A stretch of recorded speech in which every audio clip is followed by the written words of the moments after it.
Okay, let's see. Are we? YouTube says we're live. Looks like we're live. Yep. Let's see. Are we getting some audio feedback there? Turn that down. And let's pop out our chat.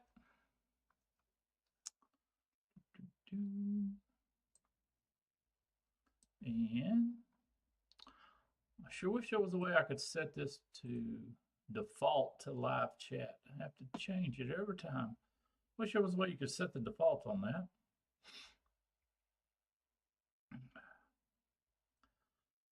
Hey Cargith, how you doing, buddy? Thanks for stopping by. Let me get back on my correct screen here. There we go. We just about got everything set up.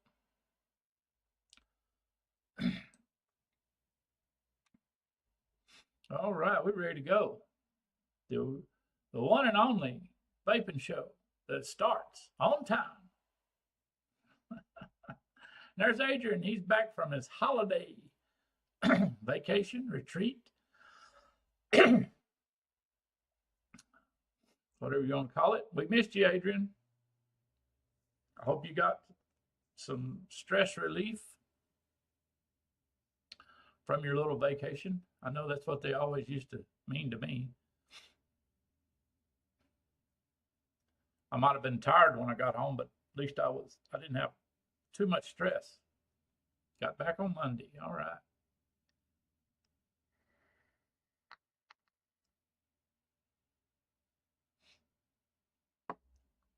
Well, I'm vaping that. This is the one I should be vaping for my coffee. Actually, believe it or not, we got a little bit of stuff to talk about this week. I was just going to wait a minute or two for some more people to hop in, if they come.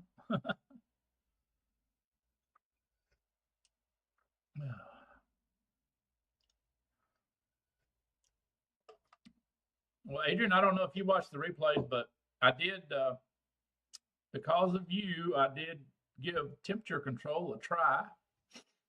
And turned out I liked it kind of good. It was kind of good. Worked pretty good for me. And from help from other people in chat, I figured out what I was doing wrong with my other mods, because I got lucky. In the mod I tried it on, everything was preset pretty decent. And it worked. But then when I tried it on a different mod, it didn't work. And it just because I didn't know how to set up the mod was the problem. And everybody in chat helped me out. And I got two of them that works real well now on temperature control. There's Andrew. How you doing, buddy? Is my video and audio coming pretty good? Looks like we got a fair signal at the moment.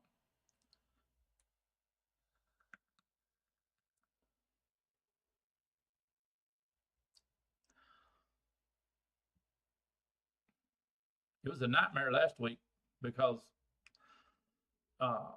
you know, I fired up OBS a little bit before the show and it had forgotten everything. It was like, oh, no, this camera don't work no more and this mic don't work no more. And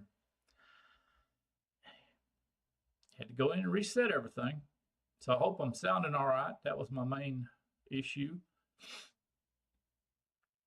I used quite a few filters and whatnot for my audio. And when it forgets every damn thing.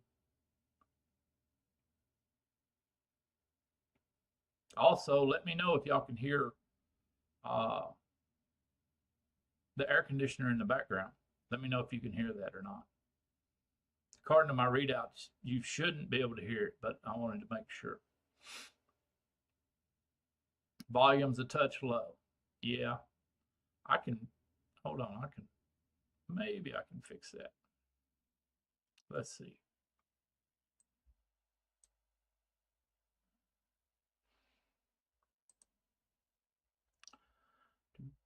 Go up here.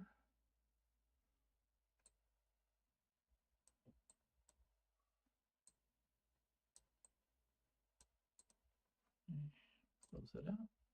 All right, how's that? Is that any better? Looks like it might be a little higher now. Oh, so I'll put the chat back up. Can't talk to you if I ain't got the chat window up.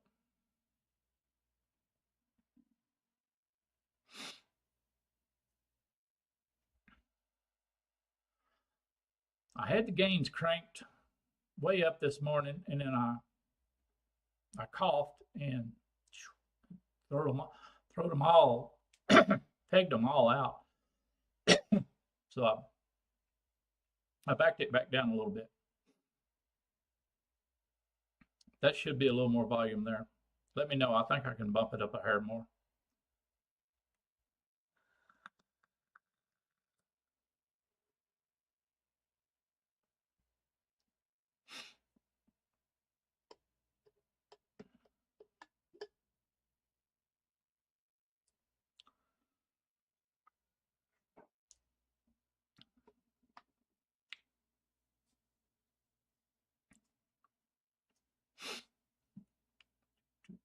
Let's see. Let's do a practical thing here. A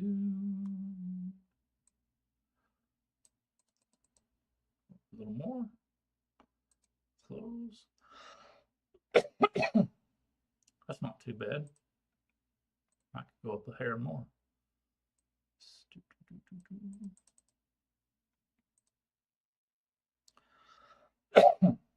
Yeah, that just barely tipped the red there when I coughed. So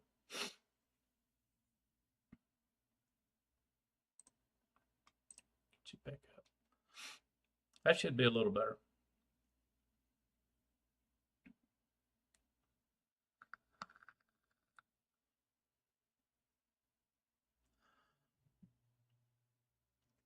I don't really like running a noise gate. I just run a compressor and a suppressor. But they have a deal called noise gate. I really don't like running that though, because I just don't like the effect it gives. Because it's basically turning on and off your mic, and it, you know, in between it doing that, you get just dead silence, you know, and then you gotta, sometimes it'll clip the first syllable of when you go to talk, you know, if it's turned off the microphone and then you go to speak the first syllable of the word, sometimes it'll clip it off because it's got to wake the hell up, you know, and so we'll go. I don't like using that filter, but you know, just having fun. That's all we're doing. Having fun, having a chat. All right. Anybody got any new stuff? Any new toys they got in? I noticed Net Vapor just come up with a new video on the Albrecht 2, and that one caught my eye. And it might be worth, I think it's might be worth ordering over the Dead Rabbit MTL. And I hadn't watched his video yet. I want to watch it. I watched, oh, hell, Nature Vapes, I think, deal on it. And he seemed to like it. And 3F right now has them on pre-order. And what really interested me is they claim to be authentic, and I trust them when they say authentic. They're trustworthy, I think.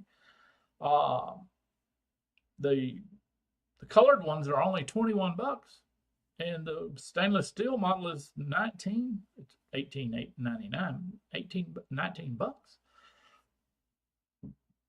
for a good little, looks like a good little MTL tank. Now that really got my attention. And I may order one when it gets a little closer to when they're supposed to arrive. I hate ordering them weeks and weeks in advance. I just don't like doing that. But gets a little closer. They're supposed to be in, according to them, on June 15th is when they're supposed to get their shipment. So I may go on a few days ahead of time, for $19. Shit, that's a pretty good deal, I think.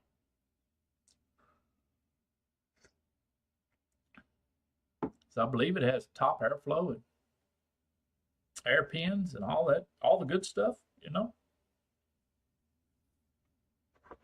Get all that stuff for $19. That's a bargain.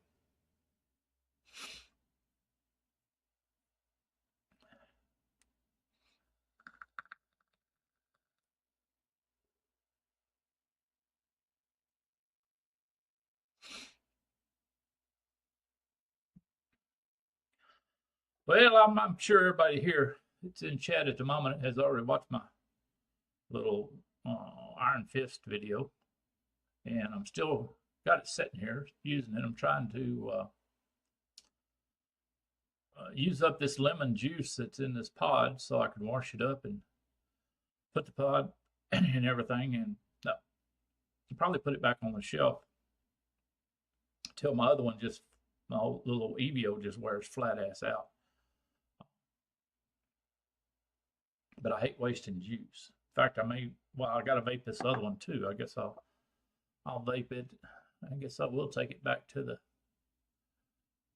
market this weekend because it's full as a tick. And vape the juice out of it so I don't have to, and then put it on the shelf for hard times.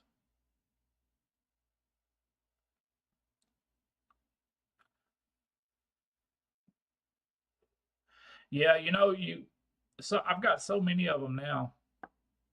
Of course, this K-Fun X ain't top airflow, but most of the devices I'm got sitting beside my recliner are either top airflow or side airflow.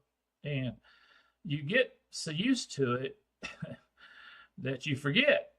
And this old Aries 1 that I took the honeycomb airflow thing out of and put a wick from hell in it. And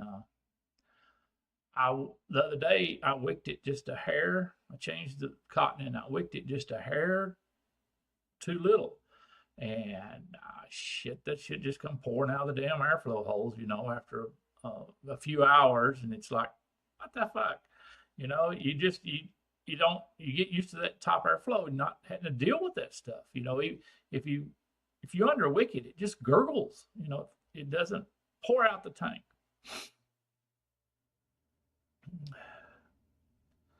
Well, hello, Digital Gold. How you doing there, buddy?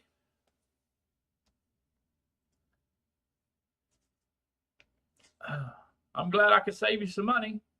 That is our main goal on this channel. We don't do as much as we used to, but we still try.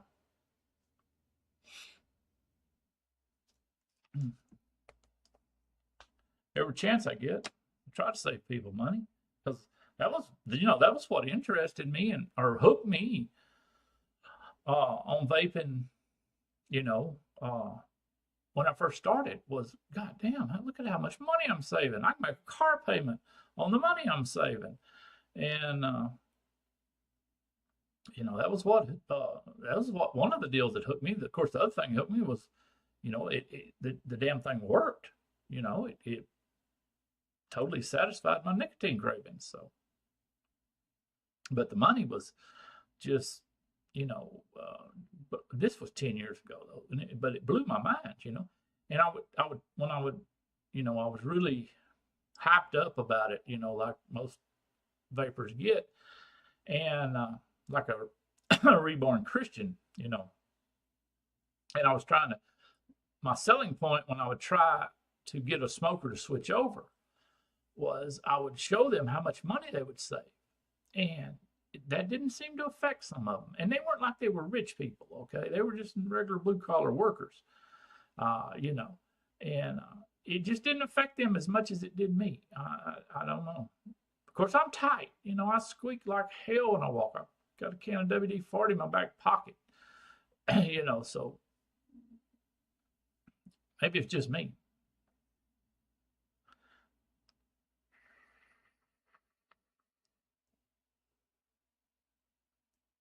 And here I am picking this damn thing up again when I just said I need to get it out of my arm's reach. I just said I need to vape this Caliburn.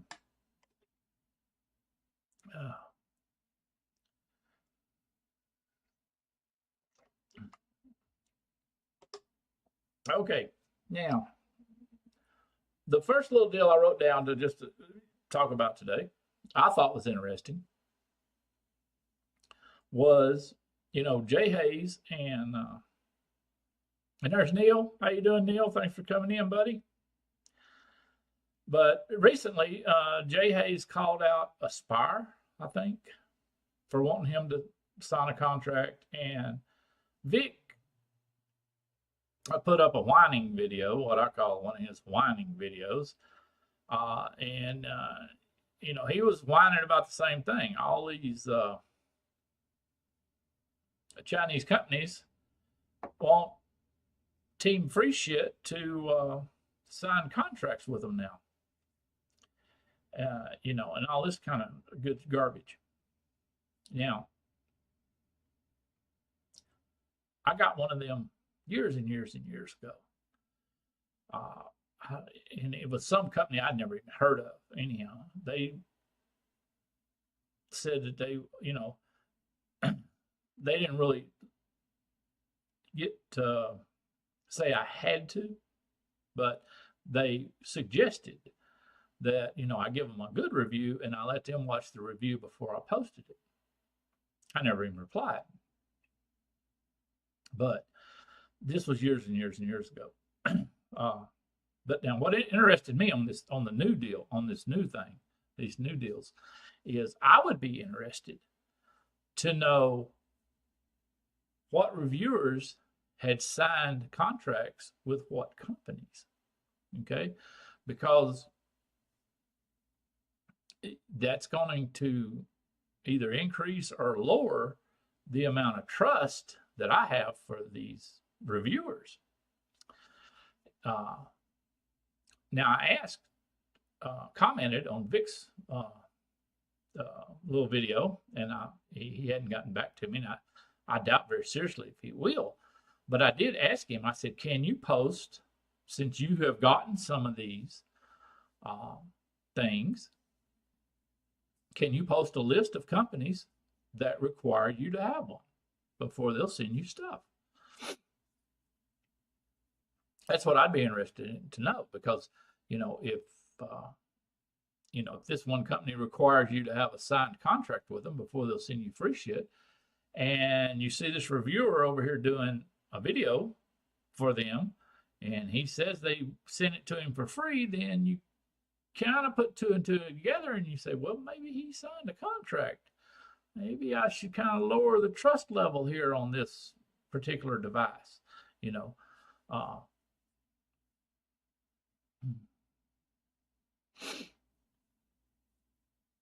And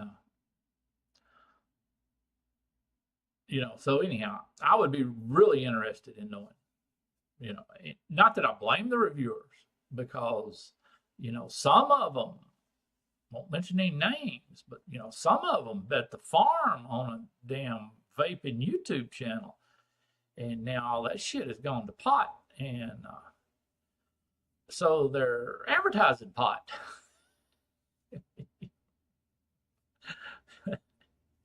But I digress. So I really don't blame them. You know, they're just trying to survive.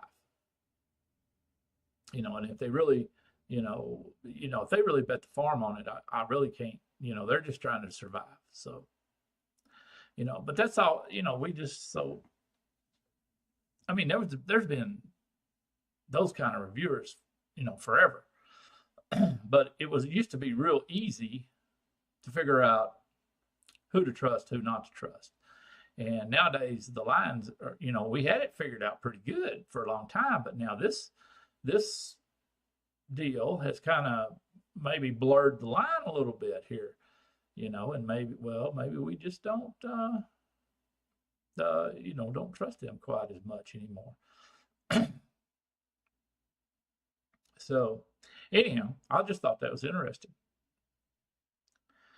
I thought here a while back, it wasn't right before those two videos came out, I was thinking seriously about emailing some of those companies and saying, and being truthful, say, hey, I'm a YouTube reviewer, but I don't have very many subscribers, not like these famous people do, but I'd be glad to review a product if you want to send them.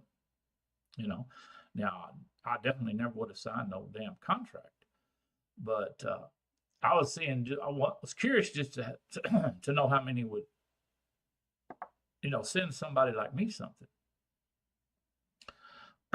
Hell, none of them might have, but now I'm thinking about doing it to see how many of them request me to sign one of those contracts.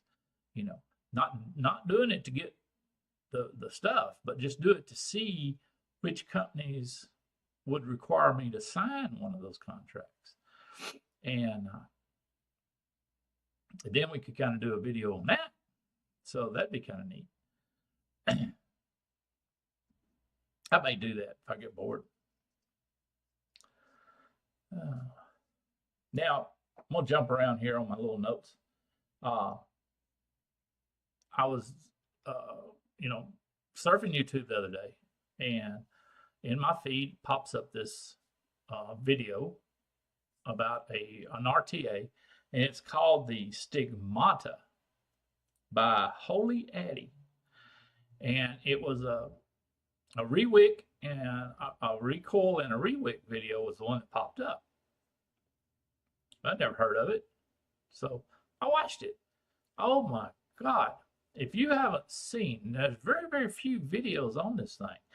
I found like 2 or 3 in Japanese, 1 in Italian. That was it. If you search YouTube, that's all that come up for me. If you hadn't seen this, watch one of them. Turn the volume down if you don't speak Japanese or Italian. This is the damnedest engineered thing I have ever seen in my life.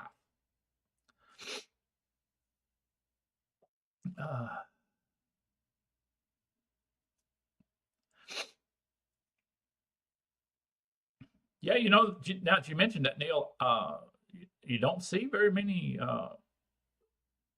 videos, smoke videos by hardly anybody right now. Every great once in a while, but not like you used to. They were just left and right. But back to this Stigmata RTA. This thing has a vertical coil. And they show round wire. Every time they build it, they put round wire in it. I don't see why you couldn't put a spaced simple Clapton wiring in. But anyhow, they do it with round wire. But the way the wicks go, it's like they just picked somebody up off the street that didn't know shit about vaping, locked them in a little room, and said, design me a device that I can vape with. I mean, this thing is out there. I mean, it is out there. And you'd almost have to have an engineering degree just to put a new coil and cotton in it. And I mean, it makes some of this, we say a lot of times, scrapes are over-engineered, and sometimes even the K-funds are over-engineered. No. This thing is number one. It's the number one most over-engineered thing I've ever seen. And if I ever see a clone, if it's cheap, if I ever see a clone of this thing and it's cheap, I'm gonna buy it just to have it. Probably won't vape it, but I'm gonna buy it just to have it and say, looky here, you know. And they still got them for sale. And the place I found that had them, the damn thing's $181. And I want to say, I think it's a Japanese company. Hey, Wicked Vapor, how you doing, buddy? Thanks for dropping by.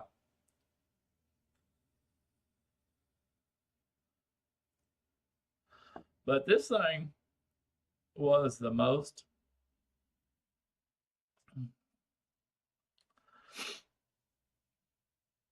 yeah, say it's just, you should watch how they wick the damn thing and how it all, fits together. It's something else now. And it's just, at the end of the day, it's just a vertical coil. It's a vertical round wire coil.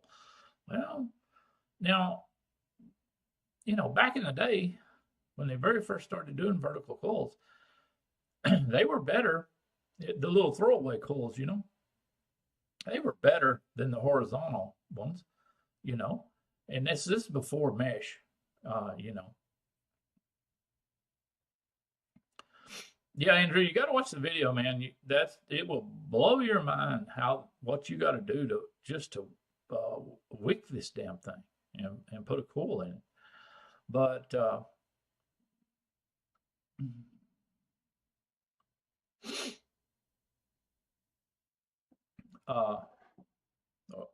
what was I saying? I got off base. Oh, back in the day, I mean, yeah, a vertical, old, like, Kanger coils, the throwaway coils. Yeah, the verticals did better than the horizontals, but as soon as mesh come out, it blew them out of the water pretty much. And but this thing is just like I say, it's at the end of the day, it's just a round wire vertical coil, and it's I think it was maybe 2 millimeter, 2.5 millimeter ID. Well, I mean, how good is that going to vape? Regardless, yeah, they got a unique way of putting the cotton around it, but it was, you really ought to go watch it just for the entertainment of watching how they wick this damn thing. But if I ever see a clonal one, I'm gonna get it if it's cheap enough, just to have it. Hell, I'll do a video on it. I'll be the only English speaking person in the world with a video on this damn thing.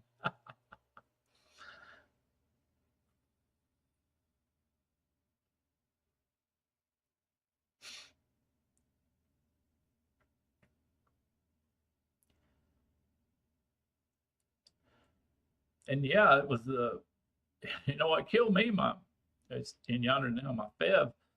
I can rewick that damn thing in less than 2 minutes.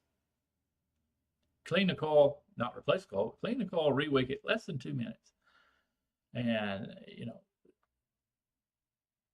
this thing took, I don't know, the video is like 30 or 40 minutes long, and there's really no way to do it without either replacing the coil. There's no way to dry burn the coil.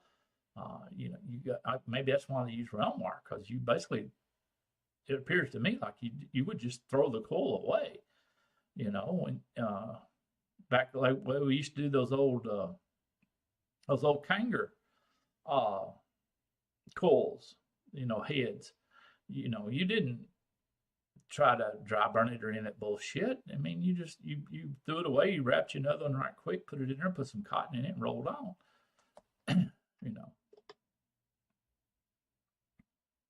But it was something else. Oh.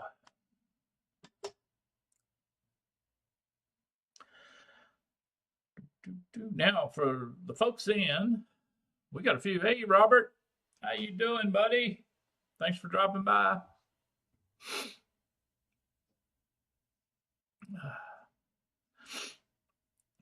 The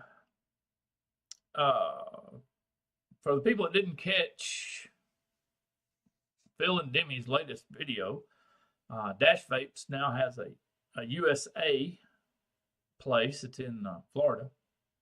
They can ship out of. And I ordered something from them yesterday. I ordered a couple of juices and some Anakin Z coils for my wife.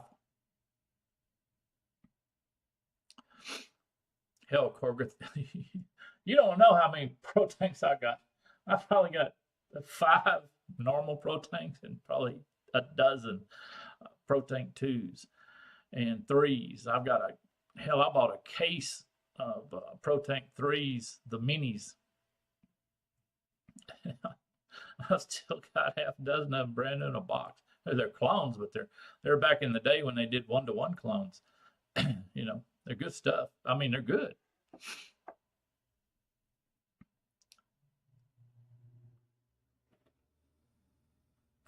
I was stocking up back in the pro tank days. So, yeah. I was stocking up before stocking up was a thing. But anyhow, I ordered off the Dash Vapes USA site a couple of juices. I wanted to see what all the hoopla was about. I'm going to do some reviews. I'm probably going to piss some people off, but I'm going to be fair. You know, I'll be fair. And the neat thing about them, there's Josh. How you doing, Josh? The neat thing about them was, for the people in the U.S., what does that pro tank look like? What the hell? Oh.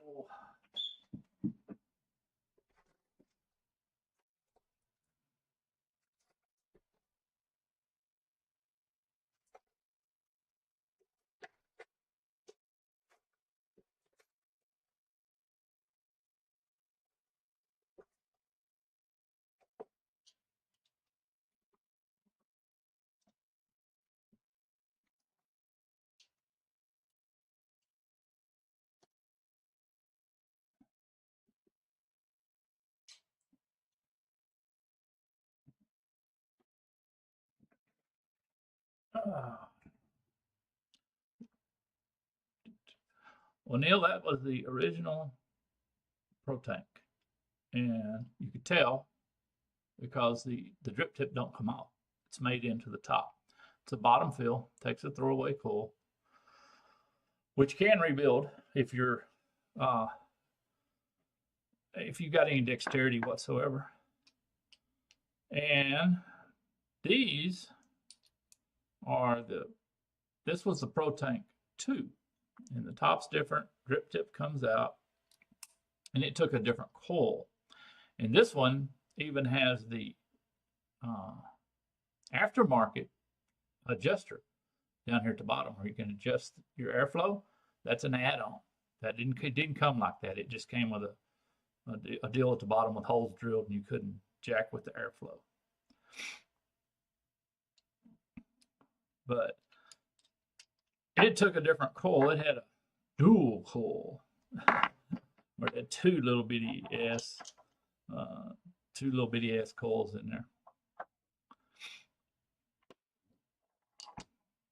Well, it's not an Aspire, but it's similar. It all came out back around the same time. Aspire, back in the day, you had Joy, E-Joy? Was it E-Joy or Joytech? One of them. Joy something. You had Kanger and Aspire and a few Anakin products. And that was about it way back in the day. All right, Josh.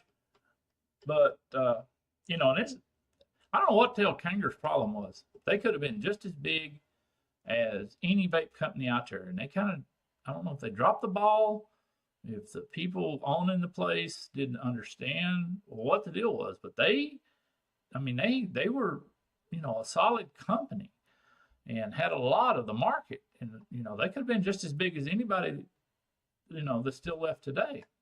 They kind of dropped the ball.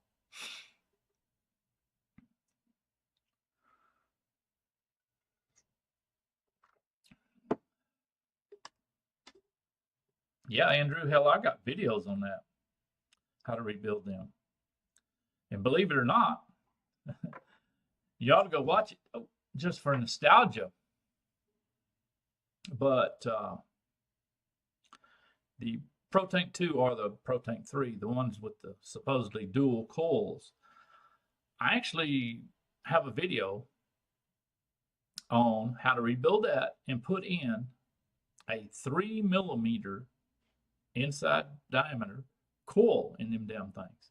It wasn't a round coil, it was an oval coil, because that way you had enough room. If you made it oval instead of just perfectly round, you could get a 3mm, the inside diameter ended up being 3mm in there. And it was, I think, 30 gauge. Yeah, it was 30 gauge Canthal, I believe, was what I like to use.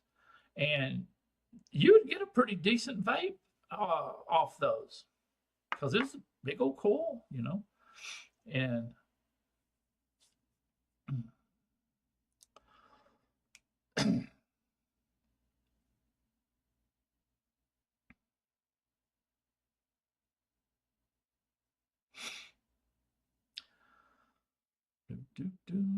yeah, I don't know, Andrew, about I don't remember that one, I don't guess, because I kind of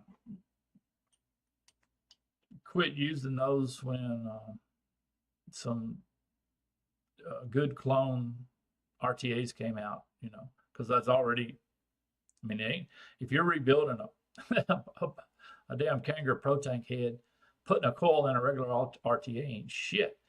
And top tank, oh yeah, I got some of them. In fact, I had one I was playing with the other day. But I've got some of them, and I got a slew. Well, I thought I got it down. I had a whole bunch of those sub tank minis, even the Pro Tank 4, which ain't got shit to do with these little Pro Tanks.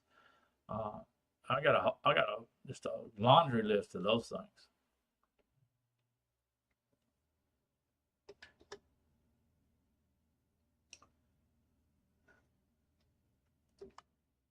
And there at the end, they were doing some vertical coil throwaway coils that were pretty damn good.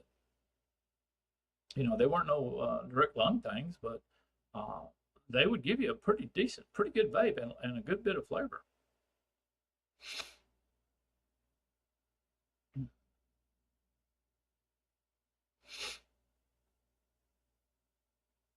But then, I'm lucky I didn't never get hooked on them or whatever, because of course you could rebuild them too if they weren't.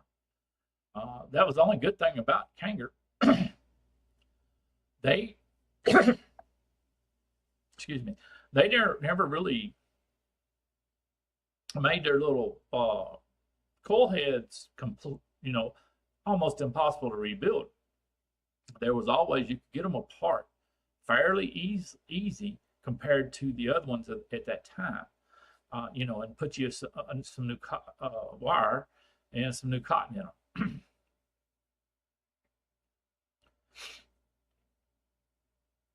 Yeah, that's what I did, Corgus. When I switched over to RTAs, they started being decent and worked good.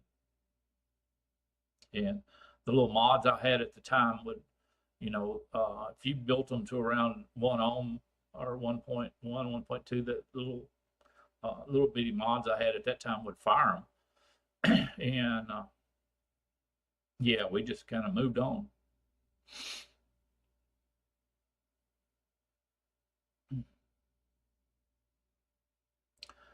Yeah, Phil was a big Kangaroo guy. Him and Demi both, I think, back in the day. And then they switched over. To Anakin. maybe they saw the end coming for Kanger, since they had a, they actually knew the ins and outs of the company and knew the people. Maybe they saw it coming. That's why they switched over to Inikin.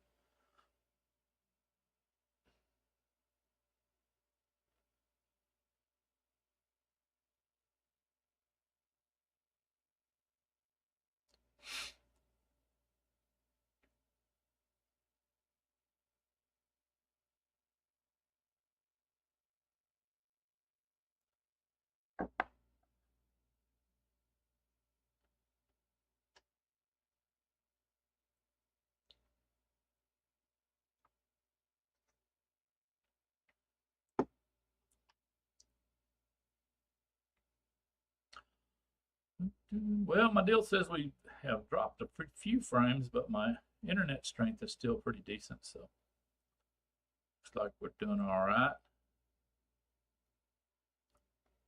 Anyhow, back to dash fades. For the people in the U.S., now we're going to mention this probably in the review. For the juices that I got from them. For the people in the U.S., if you order over $35, which is not much, I mean, that's, one RTA and or a couple of bottles of juice nowadays. But if you order over 35 or over, at the moment, it's free shipping in the U.S. That's what sold me. No signature fee, because they're doing a roundabout thing on their shipping, and no signature fee, no shipping, just you paying for the merchandise. So that was a kind of pretty good seller for me.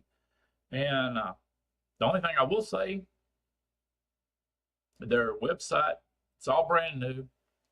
It looks nice and neat, but it's got some bugs in it, which is pretty much normal when you first start a website. Now, since they've had multiple websites out for years, I would just assume they just transfer over, to just switch it over. But I guess it's more complicated than that, because their website does have a few bugs in it. But I finally was able to kind of work around the bugs, once I realized what was happening, and work around the bugs and get my order put in. And, I put it in late because they're in Florida, so they're on Eastern time. So I know they were already closed when I put my order in, so I didn't count that day.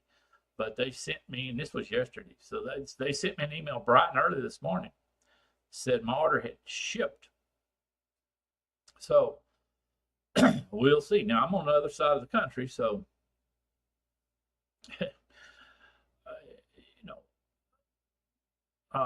I don't know all the ins and outs about their shipping, but we'll see how quick.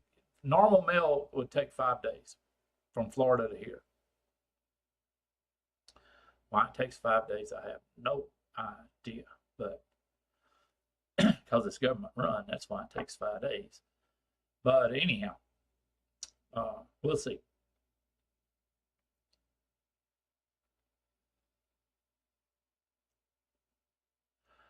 And one of the main reasons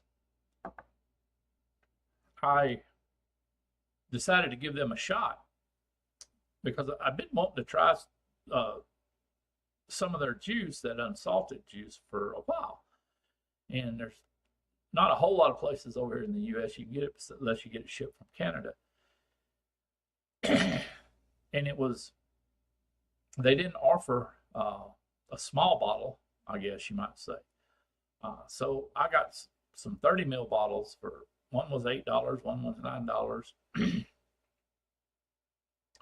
And, I don't mind spending that. And if it ain't no good, well, okay, you've only wasted $10, but I'm not paying $25 for a 60 ml bottle that I might not like.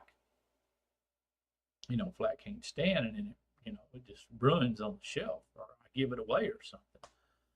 So they offered some little 30 meals, and plus the free shipping. So hey, I gave them a try. We'll see.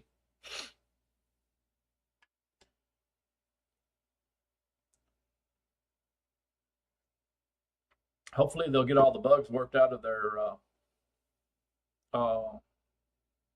software, and they'll get some more inventory in stock, because they had the Z coils that my wife likes. They only had one box in inventory, and well, I bought it, so now they got none. But anyhow, now one of the glitches in their software was I had already picked out the juice, 2 bottles of juice, and it claimed over on the page where you picked it out from, in stock, and 10 bottles in stock. Okay, give me one of them. So I already had that in my little shopping cart. And then when I got to the coils, it showed only one in stock. Well, I really wanted 2. So I just put in 2 to see what it would do. Like it might go ahead and ship me the one and then ship me the other one later, or just hold my order till they got some more in. Or, I was just curious to see what it would do. Well, because it couldn't ship the whole order, the software then went back and red flagged everything in my basket and said out of stock on everything in my basket. And I'm going, well, wait a minute now. You just said that you had this juice in stock, and I go back and recheck. Okay. So I started over, and I put 1 box of coils, 1 deal of juice, 1 deal of juice. And then I just picked out another box of coils that were close to the same ohms, and, might do in a pinch. And they had a box of those. So I put those in there. Well, then everything went through. No problem. Okay. Here. So, why the software glitched, and, it's just a bug in the software, because it didn't, it just marked everything as out of stock and just wouldn't take the order at all. It's kind of messed up, but I'm sure they'll get that fixed.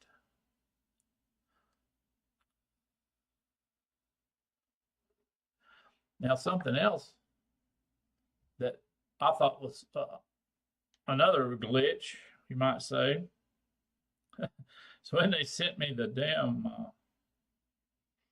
let me see if I can find it. Yeah. When they sent me the deal saying my order was shipped and give me a tracking number and everything, and they give me a summary of my order in this email. Okay. It's 2 bottles of juice, $10 a piece, 1 box of coils at $11.50, and 1 box of coils that are $10.99. 40 something dollars. Well, this morning, when it subtotaled that up down at the bottom, it said $30. It's like, okay. Oh, but this ain't even the, hold on. Now, see, that one says, where's that? There it is. Yeah, the one where it showed the shipping.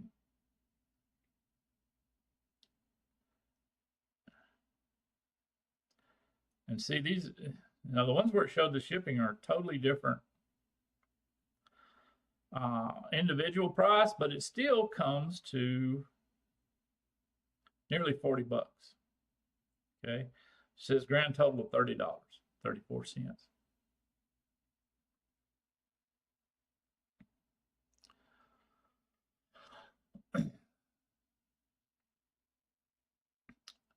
No, Adrian, this is coming from a warehouse in Florida. So, if they did if there was import tax, they would already have factored that into the cost of the product when they put it up on the page. But I think it's just because they're just recently opened and recently got the page going, and just bugs in the deal. Because on my phone, maybe it can only do it from my phone because the phone has a locator. That's probably why.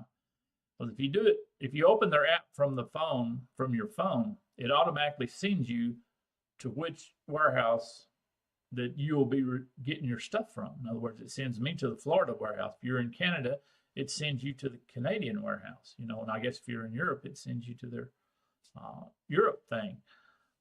But when I did it here on my laptop, I had to go tell it to go to the U.S. warehouse.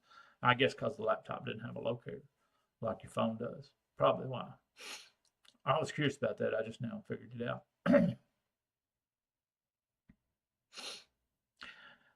Yeah, Neil, when I bought, you'd be amazed if you can go just to the Anakin store, and their prices are pretty decent. And when I bought the Zlide, I bought a couple of them for my wife, and I bought a variety of coils because I didn't really know anything about. I had never used their coils before, and I wanted to get one she was happy with, and she likes the 1.6, which is a real tight MTL, and I had bought up quite a few. This has been quite a while ago.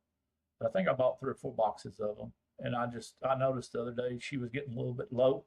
So while I was ordering from this site and it was free shipping, well, I'd have bought 2 or 3 boxes if they'd had them. And there's Mick. How you doing, Mick? Thanks for dropping by.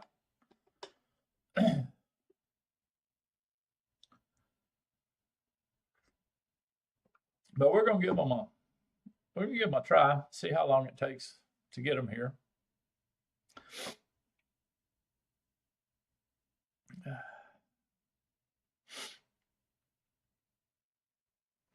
Like I say, I'll give them 5 days as a reference, and because that's how long it would take if they just pitched them in the mail, the normal mail.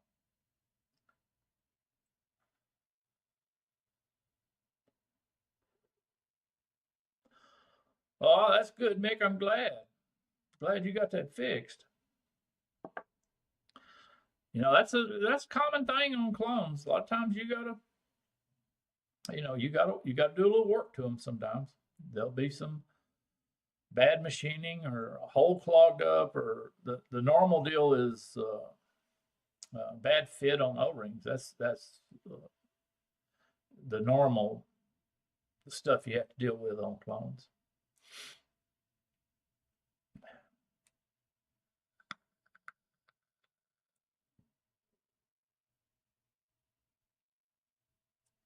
Mine's still doing good. Michigan O-ring. All right. Yep, that sounds about right. Was it down there in the lower, the really low part underneath everything, or was it up at the top fill thing?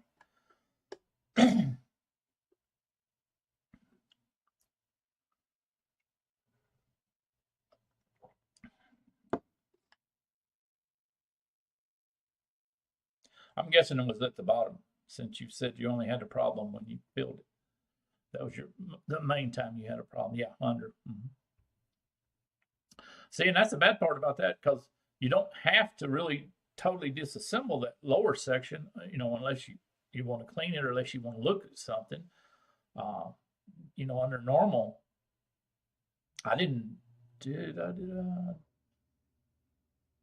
think I did take mine apart. I don't remember. It's been a while. I'm sure I didn't do it I'm pretty sure I didn't do it on camera. I don't think I may not have ever took mine apart at all that stuff up from the bottom. I think I did. I don't remember. But I know you don't have to on a normal, you know, a normal cleaning or normal use. You don't have to take all that apart under there.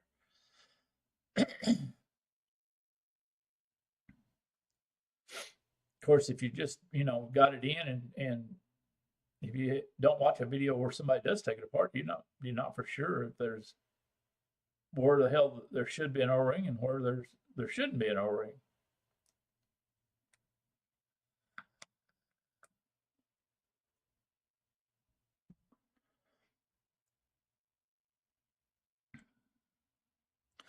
Well, over here in the U.S., we still got companies going woke and going broke. And the latest one is Target. Target has done stepped on the lion's tail and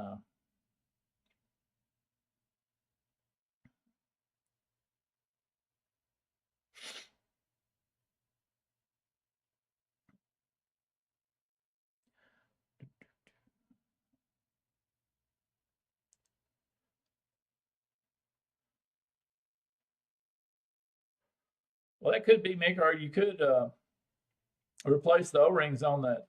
I believe that the air needle, I call it a needle, this is what it looks like to me. I believe there's some O-rings on it, and you might need a better fitting on one of those.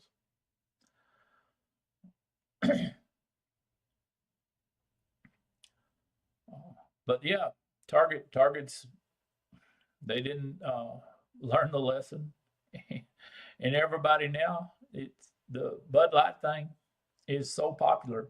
It's got its own life, and it's got its own meaning. You know, and next year in the dictionary, they'll have a listing Bud Light effect in the dictionary because they'll be teaching it economics class. This is how to avoid the Bud Light effect. Oh. Well, that's good, Mick. I'm glad to hear that, brother. You got to watch them. You got to watch them, folks. So, what they'll do is they'll sneak off and have a little meeting behind closed doors in the middle of the night and pass all these new laws and, you know, just bend you over. They do that quite often over here, and nobody will call them on it.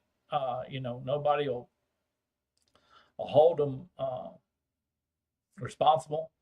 But yeah, there's lots, especially in the lower down the chain it gets. Like if you get your city government and your county government, those, and even the state governments, they're real bad over here about having closed door meetings, middle of the night, making all these damn decisions and not giving the public one iota of warning, input, or anything.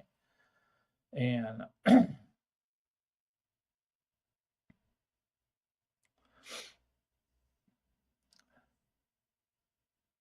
hey, Georgia boy, how you doing, brother? Thanks for coming in.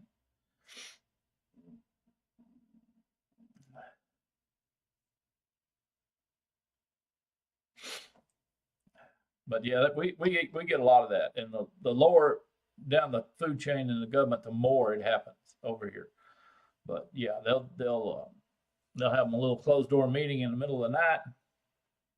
You wake up the next morning and there's these new ordinances and laws and all kinds of shit.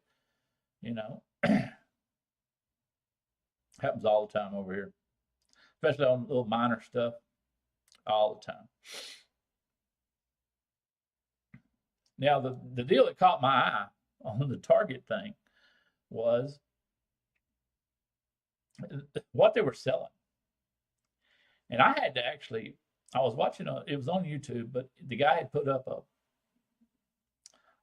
you know, a printed thing, like their response, their email response and from Target and whatnot.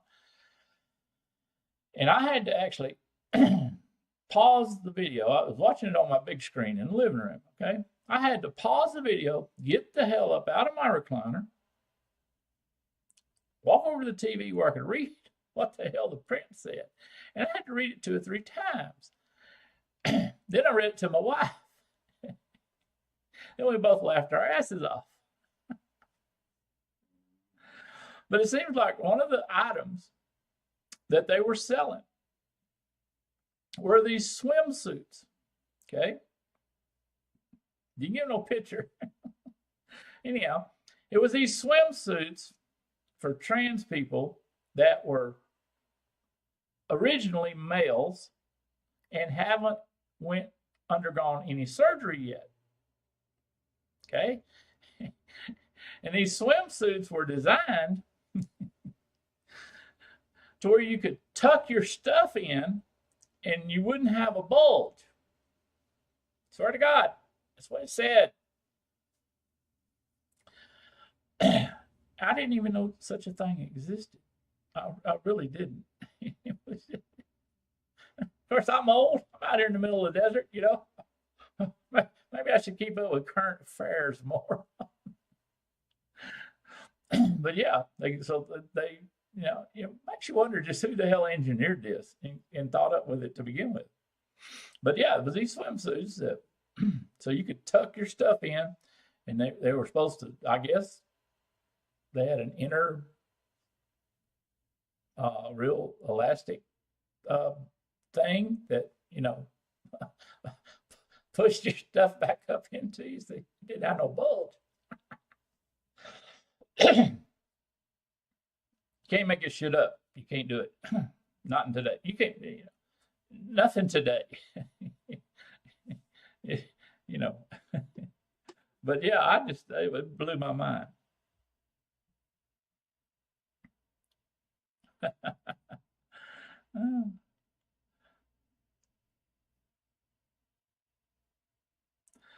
Yeah, the Karen, there's a slew of Karen videos, Neil, out there on YouTube. The Karen's going off. And some of them go off a little too much. And you got to watch what the hell you do in some certain states these days. You can't do what you used to do.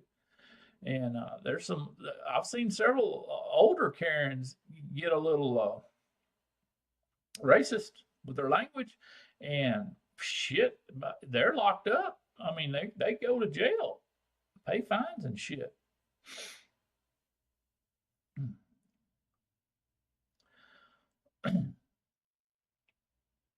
Yeah, I would think it would get a little cramped, Andrew.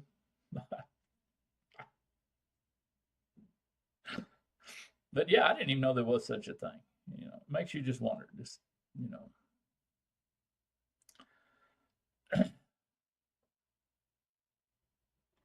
But anyhow, according to the news and the stories, the deal was they were like displaying these things out in the middle of the store, I guess on mannequins. I don't know. I didn't see the pictures. But if I was going to just wanted to sell something like that, I'd definitely slap it on a mannequin. Anyhow, the normal folk, the regular folk, didn't want their kids seeing all that shit. And they were throwing fits and actually accidentally bumping into the displays and knocking them over and stuff like that. So Target decided, hey, we need to move this stuff into the back. You think?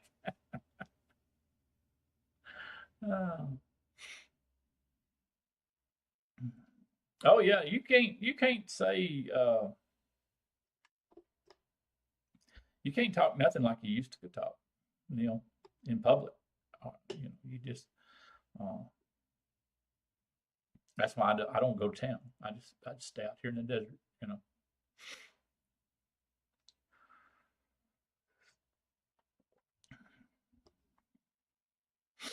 Oh, speaking of going to town, last week we sold out of cinnamon rolls at the farmer's market by 10:30. We were out. We were sold out. And we're starting to get, we had several repeat customers that came up there just to buy some, believe it or not. I'm not tooting my own horn, I'm not bragging. But the people come up, they walked over to our deal, they bought 3 or 4 and left. Didn't even walk the rest of the way to see what was for sale, what wasn't. They just come over there, bought, and left. I'm not tooting my own horn, so I gotta make more of them this Friday.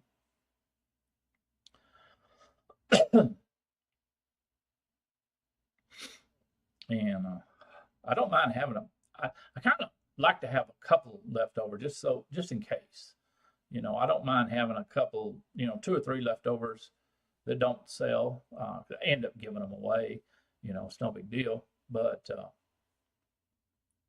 I don't mind that, because that way I know that everybody that wanted one got one.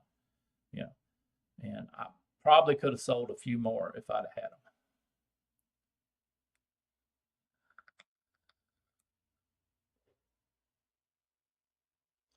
It was kind of funny. We were down to 3 and still had quite a few little samples left. We were down to 3, and this 2 elderly women walked up and was looking at them, and my wife asked them, did they want to try a sample? Sure. So she handed the one lady a sample. She took one bite. She says, I want all 3 of them. I want the rest, all you got. Okay, here you go.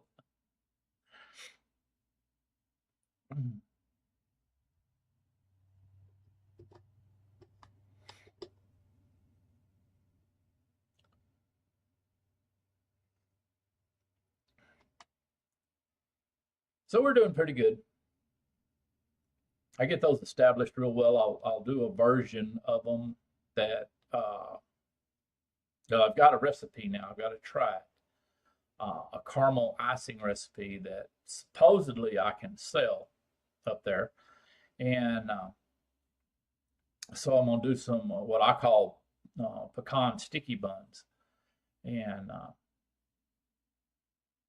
I'll do a few of those and see how well they go over. Because there's some people that really like caramel, and it's supposed to be a caramel, a homemade caramel icing that is legal for me to sell at the market. So I got to make some of that and see what it tastes like, see how it works.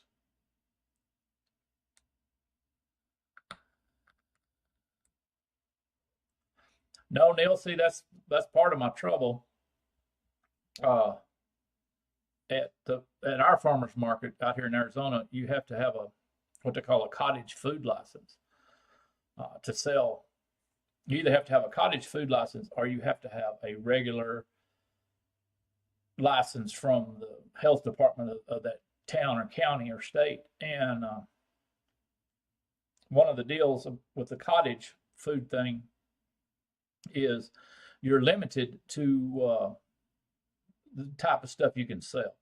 And I can't sell anything that requires refrigeration. So if I made an icing with real cream cheese and real butter and never cooked it, didn't cook it at all, how you just basically blend together some sugar and a few flavorings and some cream cheese and butter to get you a nice cream cheese icing, which, it stays good for, it would stay good all day. It wouldn't be like it would poison anybody that ate one. But now if they bought it, took it home and didn't put it in an ice box and left it out for 2 or 3 days, well, then it might, not be any good.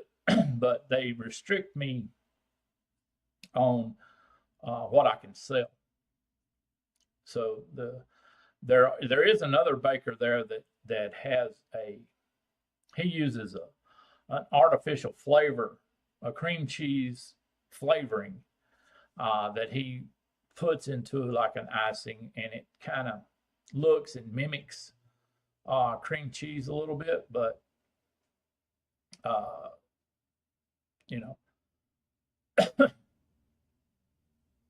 there's more people that like my just plain glaze than like his cream cheese, because it's not real cream cheese to start with. So you know how to deal with artificial and, you know, real is a lot of times there's a big difference between the two. Plus, uh, I think the flavoring's relatively expensive. I don't think it's as like cheap as, you know, vanilla flavoring, but uh, but he does offer that. But it's got to be kind of expensive because he's a little stingy with it. In other words, if I had it, you know, if I was putting it on mine, he just takes, you can tell he put it in like a squeeze bottle and just made a little swirl on top. You know, it's a pretty good bit, but if it had been me, I'd have put a lot more. You know, I'm gonna get the shit 3/8 of an inch thick all the way across, as you know, if I was selling them.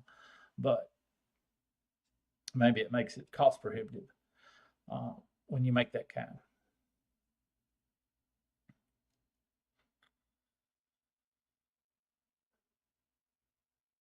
As I've told this story before, you know, there's a deal they sell in Kentucky called transparent tarts and transparent pie, and people come from all over to buy them. And I was going to sell those, but the people at the state health deal said I couldn't when I told them what it was. Of course, I didn't give them the recipe, you know, and they just, because I called it a transparent pie, they assumed it was custard. And, you know, it's not a custard in any form or fashion.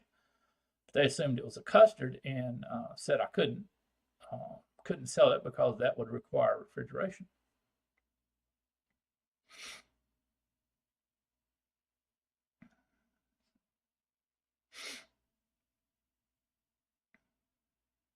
Yeah, Neil. Now, different states uh,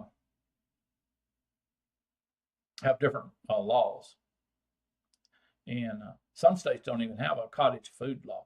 And what it does, it helps me, even though it restricts me a little bit. It helps me because you know, it states clearly that, you know, this was cooked in a private kitchen uh, that was not inspected by the Board of Health. Of course, you know, I keep all my stuff pristine, you know, anyhow, because I don't want to get sick. And so there's no, you know, I guarantee you my kitchen is cleaner than 99% of the restaurants in town. But but it allows me to not have to worry about getting a health inspection or having my kitchen inspected or anything along that line. So that's a plus there. But then, like I say, they do restrict you a little bit on what you sell. And usually it's just a matter of 9 times out of 10, it's the icing that the people are putting on that they have to watch out for, because, you know, if it's a cookie or a cake that's been thoroughly, completely baked, you know, not raw, but baked, it's fine.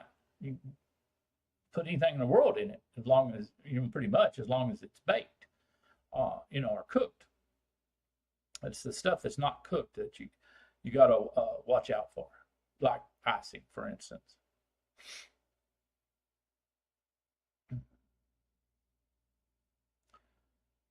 And then it depends, you know, I know you see people on the corner all the time out here selling tamales and this, that, and another. And, you know, they ain't got nothing, you know. But, I mean, the health department in our little town probably got 4 people working for it, probably at the most, you know, so they can only do so much. And they damn sure, you get them out on the weekend for them to volunteer to go around on Saturdays patrolling. Yeah, I can see that working.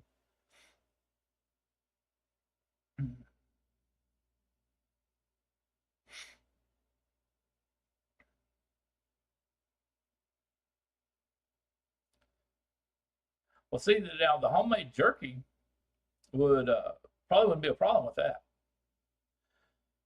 But the sausage, if it's, you know, the what they call dried sausage, that would probably be all right too. And anything I wanted to sell that, like my transparent pie or tarts, you know, if I really, if, of course, I don't even have the time now this was before I started all this. It was just in the planning stage. Uh, I barely can make enough cinnamon rolls. But anyhow, I could send it. I could make one, send it off, and it costs like I think $20 to get it checked. And you send it off to the state deal, and they check it for pH level and water content. That's what they check it for. And if it meets their criteria, then they say, okay, you can sell those. If it don't, they say, no, you can't sell those. So I do believe my deal would pass, but when it all got said and done, I don't have time to make the damn things.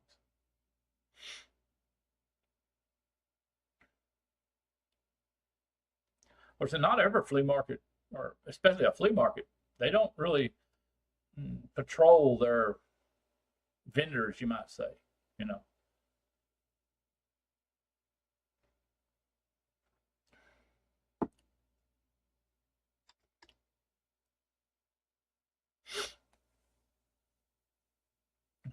Yeah, a lot of them don't, like I say, a lot of them don't patrol their vendors. Now, the two up here, you got to show proof. You got to show them your certificates and everything, and your license, you might say, before they'll let you set up.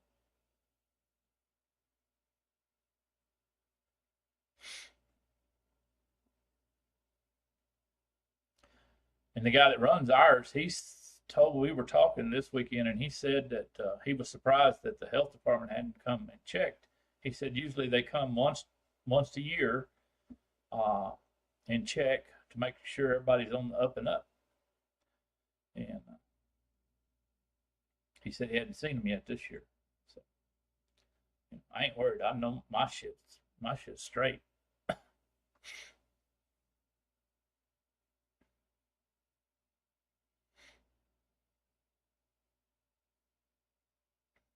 But yeah, I just do mine. Just get a sugar glaze. I make a glaze, melt some sugar, put a little vanilla in it, put a little caramel flavoring in it, and sugar and water, and boil it till the sugar dissolves, and then just basically paint. I dip the sides in it, and then I paint the tops with the glaze.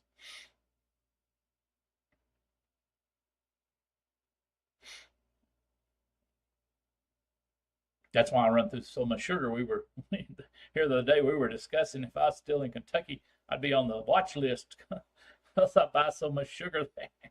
They think I was making moonshine out in the hills somewhere. They'd have me on a watch list. The Kroger grocery store would have done highlighted my name on their watch list and told the ATF better watch this old boy.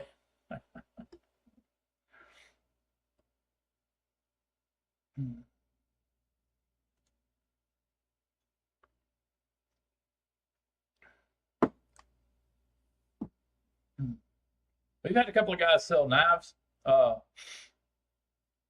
the illegal stuff they sell them as ornaments. They claim they're wall ornaments. They're not.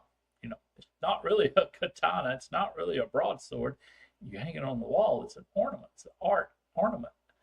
That's how they get away with it. we hadn't had anybody selling guns, but they did in Kentucky, boy. And they'd have a big fair, you might say, and have a whole bunch of flea market type vendors, set up in the street. And shit, every other one of them they had a dozen rifles there for sale. People walking up and down the street holding two they just bought,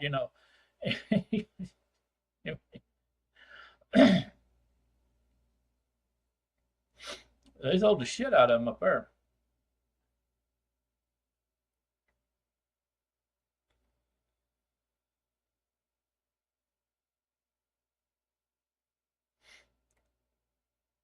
Of course, this was a few years ago too. Might have been a little easier back in them days.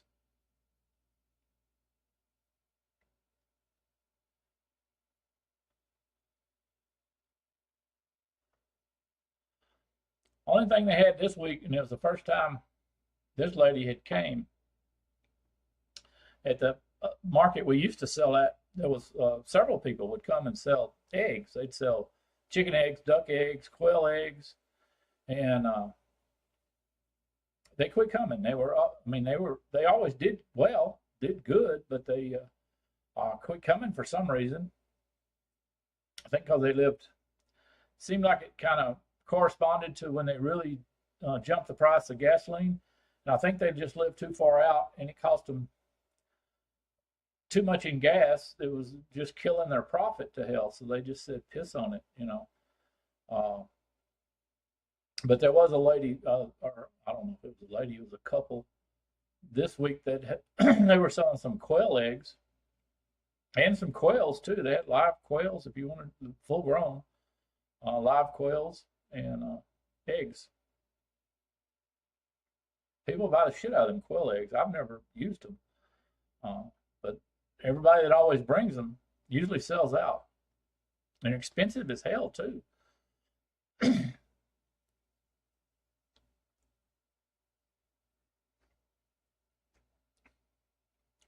The only good thing about the, like I say, we changed venues, uh,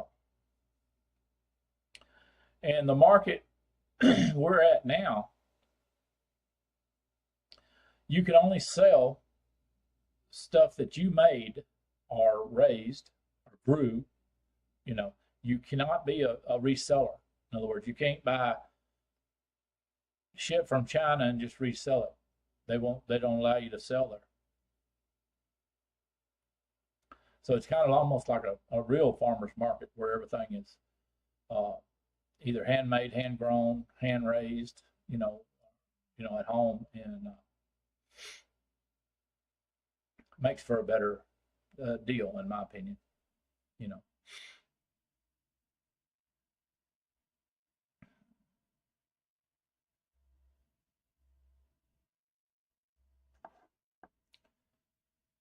let's see what else we got.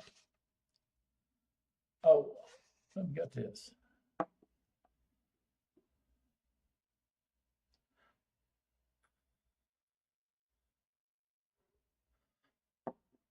Neil, the only time I've ate quail breast from when we used to go hunt them, but I never ate the whole bird. I think I did have some. I did have some quail legs. They had some kind of appetizer at the casino uh, that had quail. And I think it was just the little top, the drumstick part, you might call it. And one of the friends we always went with always ordered those. I did try them; they were all right. But I have ate the breast out of the ones that we would hunt. Supposedly, just the other day, they're out here, just slews of them uh, out here in the desert. They do real well out here. Uh, I looked out the back door, and there was a pair of grown ones, and I guarantee they must have had 20 little chicks following them around, running around eating. And they were trying to herd them here and there, and you see that all the time out here. Or, I've had coveys of shit, 30 or 40 just come through the yard and like a herd of cows, grazing, and they was all just slowly moving across the whole yard, eating as they went, and supposedly they're real easy to raise, especially out here, but I had never checked into it. You just have to fence them up real good to keep the coyotes out.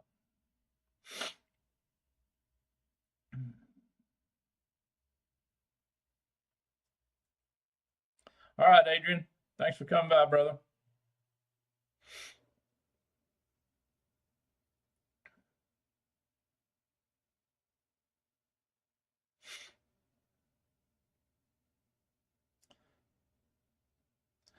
Now I want to do a little experiment right quick.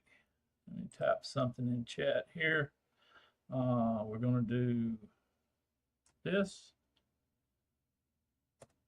Okay. And then we're going to do this. Now, somebody please tell me which one of those is an uppercase I and a lowercase l. Which one is what? Because that's what I typed. I typed capital I, lowercase l. Now, which one is what?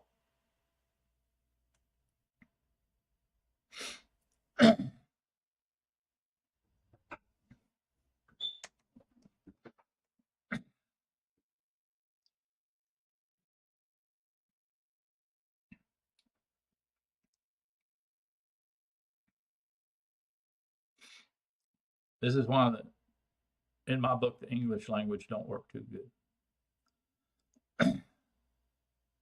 They're generally, yeah. They hadn't identified, have they, Neil?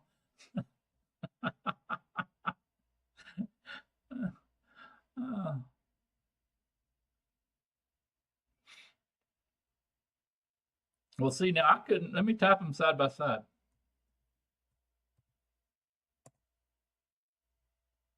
And let me do this. L and there. Now, which is which? Because if you look at them, for me, the first one looks shorter on both of those, but I flipped them on the second one. On the second one, the first one is the lowercase l. On the top one is the first one is the upper or capital I. my eyes plays trick with me. I always kind of think the very first one is a little shorter than the second one. Now, the reason I bring this up, the other day I was on 3F, okay, and it's one of the ones I didn't write down my password, so my phone was remembering it, okay. And what did I do? I accidentally clicked log out, and I couldn't log back in. Even if I closed it down, didn't matter what I did, I couldn't log back in. Okay. Hit the deal. Forgot password. Click. Okay. Here's your new password. It has upper and lowercase lettering in it, you know. Okay. I type it in. It didn't work. Type it again. Maybe I misspelled it wrong. Didn't work. Okay. Cut, copy, and paste the shit in. Still didn't work. Now, I don't know why it didn't work then. Probably because maybe it wouldn't take a paste. You had to actually, you know, it was wanting to see the keystrokes, maybe. I don't know. Anyhow,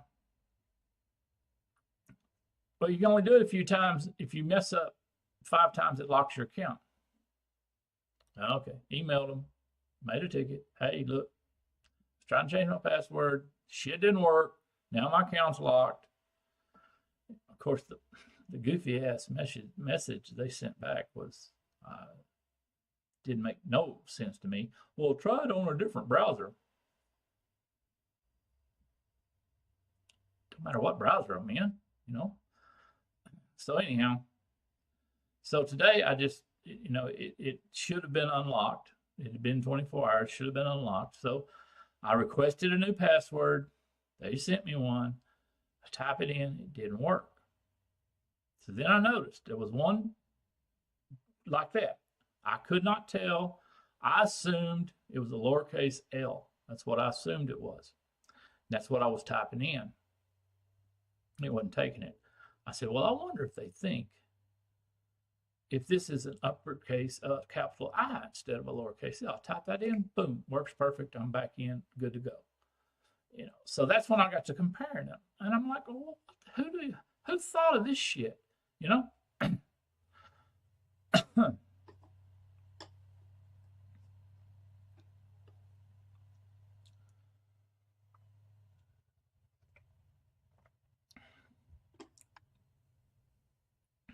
It's amazing what you get into.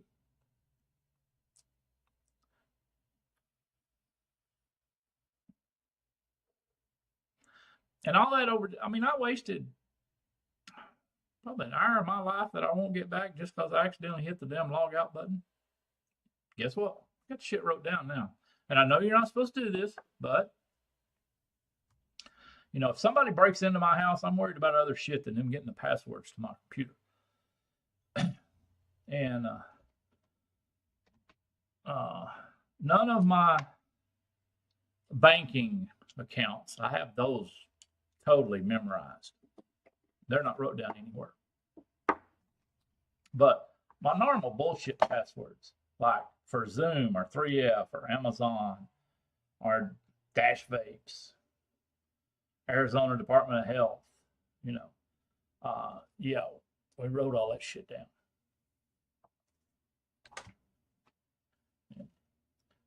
And for somebody to get them, they're going to break into my house and, steal the notebook. So I'm not that concerned.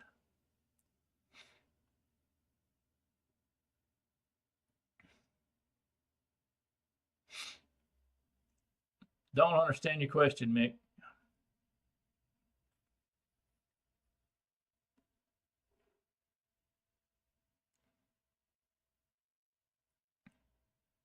Oh, was that on PC? Yeah. Now my phone, let me think. I tried doing it. Yeah, I tried it on my phone first because that's where I was at when I screwed up and hit the log out button. Was on my phone. So I did try that first, and it gave me the same. I mean, it wouldn't take the password. Let's see here.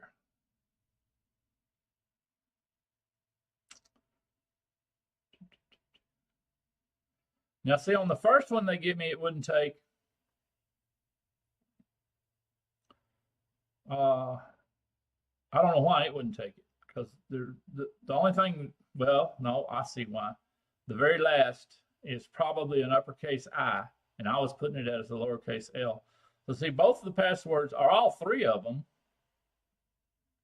that they give me because I requested a new password 3 times, and every one of them had the uppercase I that I was mistaking for a lowercase L.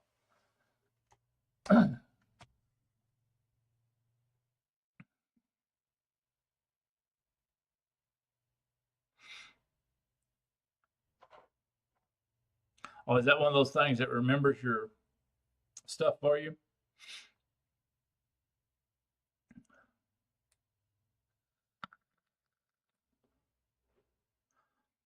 Well, see, my phone, of course, my Google does it on my PC. If I tell it I want to, it asks me every time I go somewhere new and type in a username and a password. It asks me if it wants it to remember it. But on my phone, it was doing it automatically. And I mean, I would just hit the 3F and poof. I mean, I was there. I was logged in. I was good to go.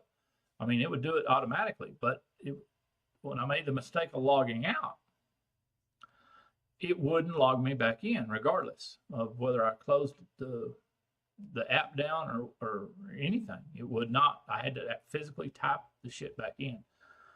But before that, it was doing it automatically for me on my phone. I don't know what. I think it's a Samsung app that keeps up with that shit on my phone.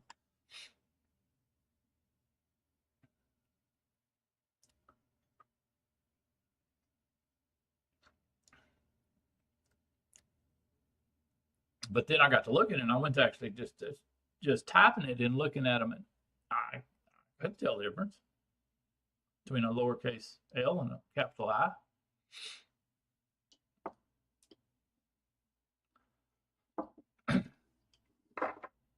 I couldn't tell a bit of damn difference.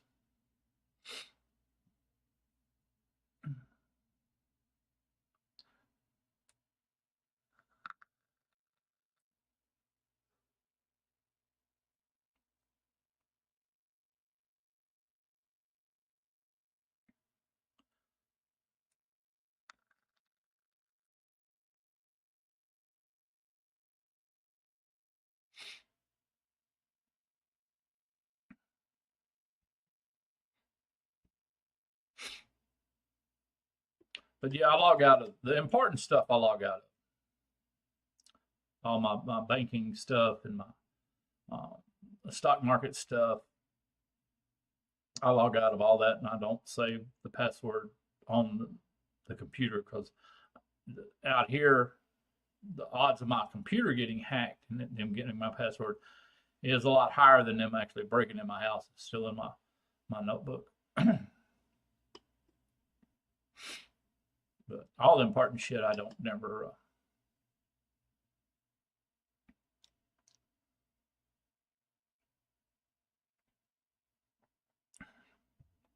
tell the phone or the computer to remember. It doesn't store it. It's not supposed to anyhow. As far as I know, it's, you're dealing with Google. Hell, it could be transferring the shit straight to China. So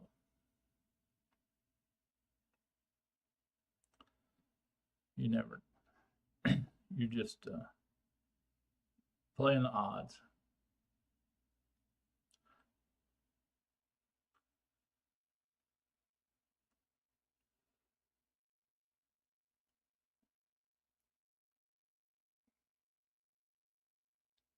Well, I am going to write that down, Mick. Check it out. Now, is it pronounced the way it looks? Because it looks like it's pronounced last ass, like the last ass in the seat.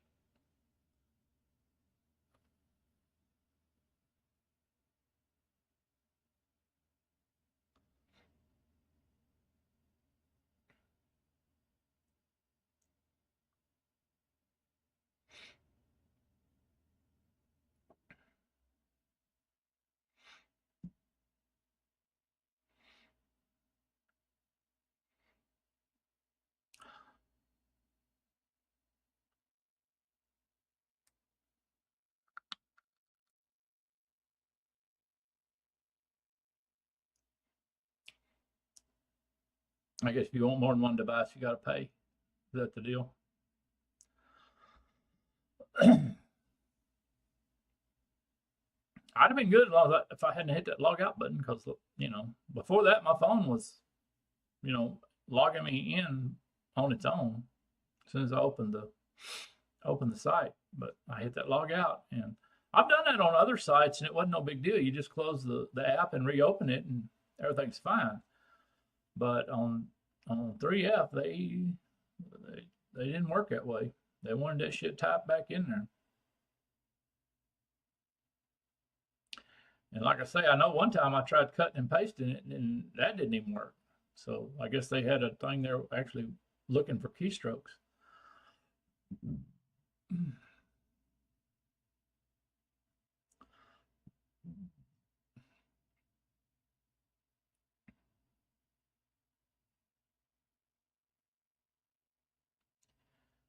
Yep. Well, anybody got any questions? Anything they want to talk about right quick? I've kind of run out, so we'll open the floor.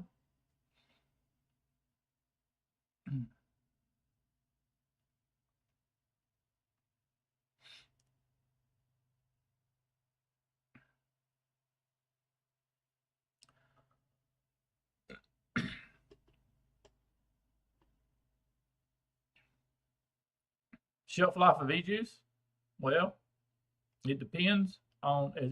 Now, I look at shelf life as already mixed up, sitting on the shelf, not refrigerated and not frozen. That's what I call shelf life, and that depends greatly on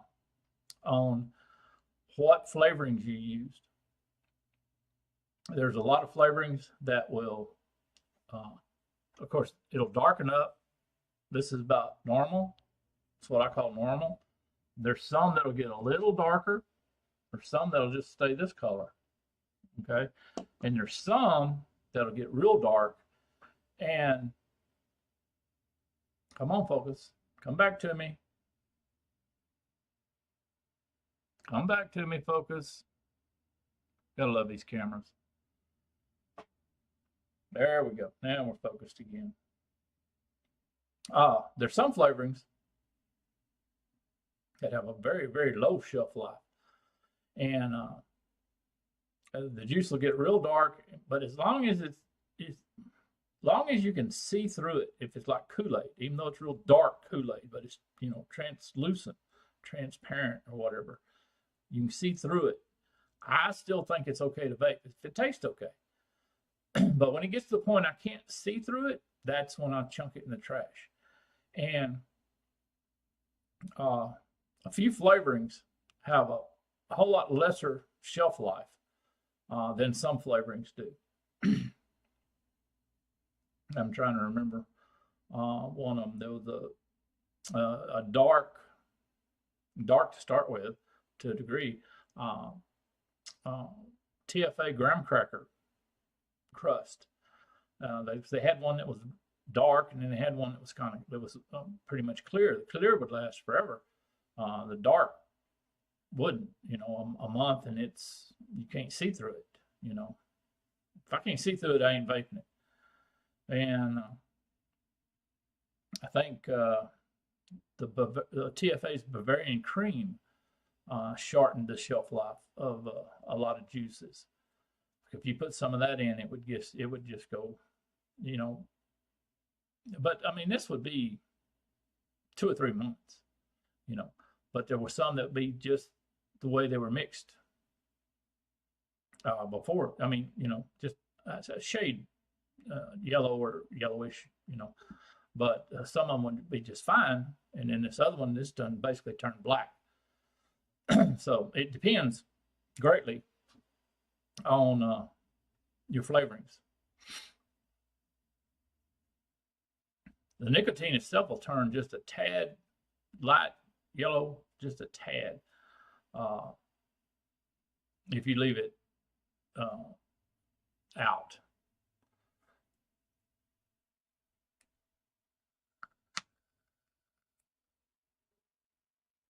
But from what I've found, it depends greatly on the flavoring.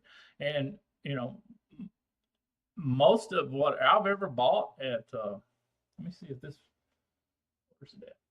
Let's see if this store-bought stuff. I got a couple of store-boughts. I don't know if they even got a date on them. They might, they should. Yeah, this one's got a date.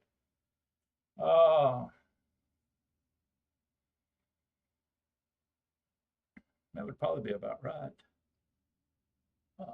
Can we see this? Yeah, you can kind of see the bottom there. See, it's still nice and clear, just a little dark. It was pretty much that color when I bought it. And if I'm reading this right, it was made in July of 2020, which wouldn't surprise me none. Of course, it's not out in the sunlight. It was down here in the cabinet, getting no light. Was hardly, but to me, this is still vapeable. I'd vape this. Hadn't lately, hadn't been that long ago since I vaped some of it, but yeah, it's still, to me, this is still vapeable. And that's been sitting on, if you believe that date. Let's see. Now, see, this one has a different. Let's see. Get the light on it there.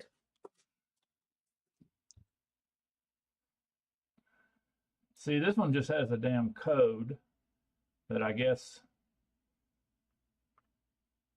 somebody can interpret.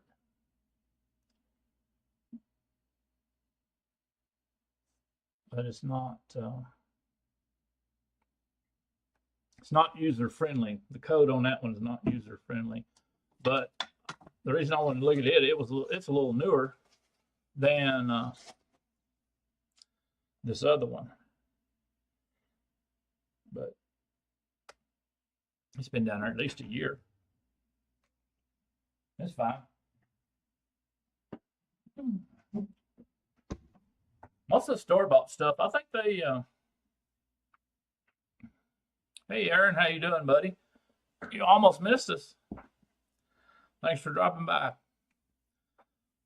Most of the store-bought stuff, I think, has a pretty long shelf life.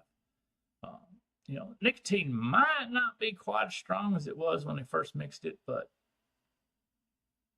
I don't know that you could tell the difference vaping it. I really don't think you'd be able to tell the difference too much.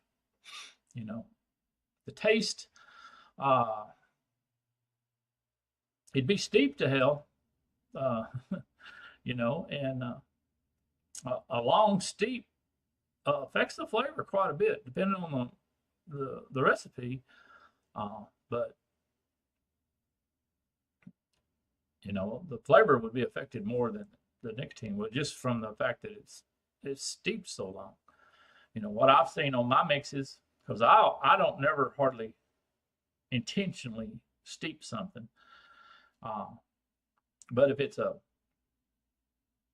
recipe that has like fruit and bakery in it, when you very first mix it, the fruit is real forward, and then as say the week goes by the end of the week, then the fruit is kind of slacked off a little bit, and you can taste the bakery part more, and it evens out, and then eventually you'll get to where you can taste. To me, you can get to where you can taste the bakery even more than the fruit. It kind of reverses. That's what I taste.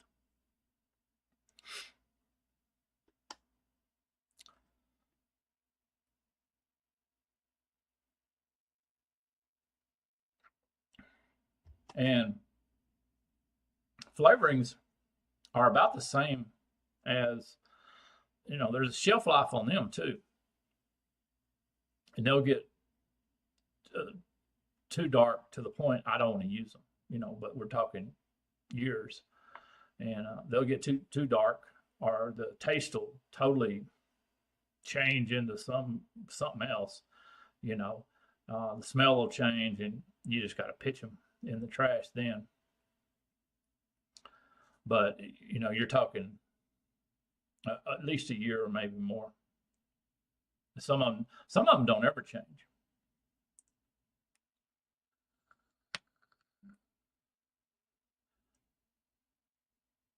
I think it depends on the molecules and how they're made, because 99% of that stuff is artificial flavor anyhow. And depending on how stable the little molecule is, and I've got some flavorings in the freezer that I bought a lot of. They've been in there since 2016. They're still fine.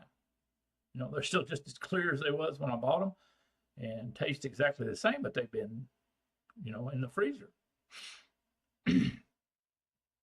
In glass bottles, sealed up, so just like my nicotine.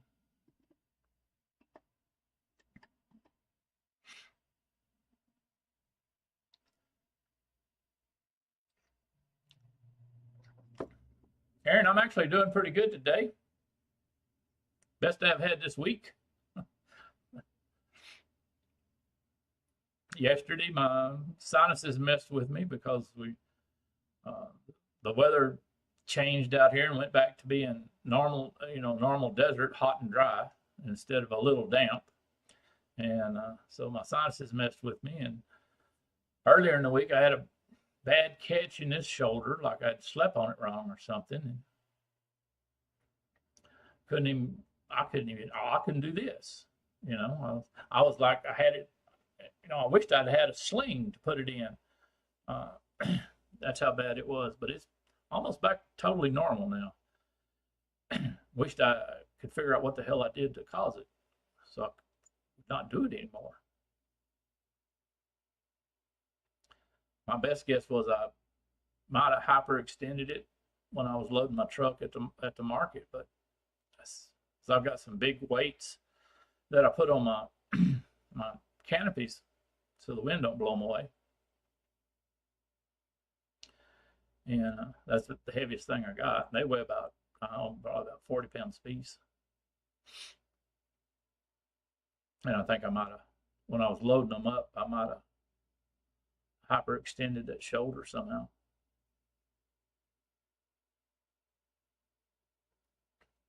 So today's the best day of the week so far.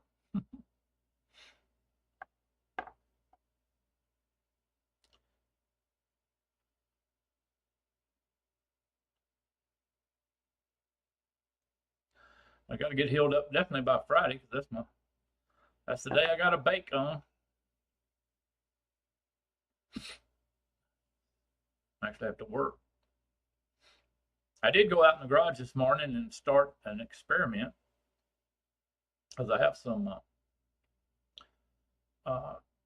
turquoise, real turquoise, and I was wanting to stabilize it, what they call stabilize. It's where you basically force some epoxy resin into the stone and then let it cure, and it makes the stone harder and more, makes the color more permanent. And so I was trying a little experiment to do it. There's people that do it commercially, but I was trying to do it here at home. And I have everything it takes to stabilize wood. I've been doing that for years. And so I just was going to attempt to do some of the turquoise. So in a few days, we'll find out if it worked or not. They claim you got to let it set for 3 or 4 days. So we'll see.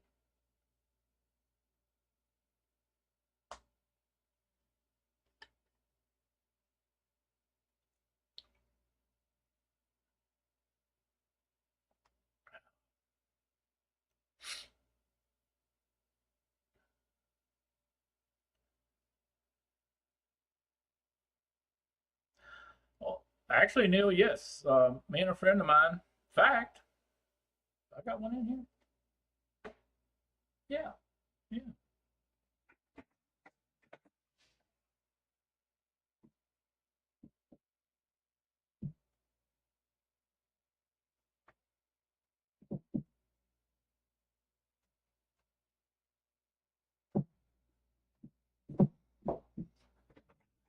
Years ago, when gas was cheap, uh,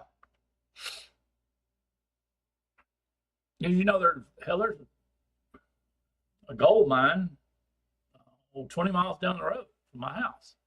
But in that set of mountains on that side that it's in, it's gold ore, which has to be basically pulverized and then treated with chemicals to extract the gold from it. But it's a real commercial mine. Now, up north of town, pretty good ways north, that was the problem. It's like, 20 miles north of town is basically the very, very tail end, you might say, of the Grand Canyon. And it was a prospecting club here in town. And me and a friend of mine joined it. And they had gold claims. They had 2 up there in that in that region, and they had one out here. The one out here didn't. We never did find any gold on it. I think they just had it to be close to town for people that didn't want to drive way out in the middle of nowhere. But we got, kind of hooked on it, and we did it for better part of a year, I think. And we found some gold, and we both had. Did we both have? I don't know if we both had detectors or not, but I know I did.